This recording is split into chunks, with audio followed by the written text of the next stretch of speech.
Assalamualaikum Puan dengan Cik. Okey, Cik apa nama? Nama Rashid. Cik Rashid. Puan? Syailah. Puan Syailah. Okey, Cik Rashid tinggal mana yang Puan? Si Gudang. Pasir Gudang. Wah, jauh juga. Okey, datang ini buat urusan apa? Pembelian ke jual trade in? Ini kita datang untuk trade in. Wah, trade in lebih ke kurang ke sama rata? Lebih sikit. Lebih sikit? Mesti lebih sikit tu. Senyum members lah. Okey, Alhamdulillah. So, macam mana setakat ni pengalaman datangan kita orang dengan servis kita orang, kedai ni sekitar cuba bagi tahu sikit. Pengalaman firstnya bila masuk disambut dengan baik lah. Okey, betul.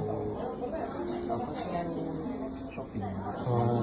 Okey. Yang keduanya layanan yang diberikan puas hati. Alhamdulillah, betul. Sebab dia memberikan kita servis yang terbaik lah. Okey. Seperti suggestion kita barang-barang yang kita nak mengikut trend yang kita cari Betul.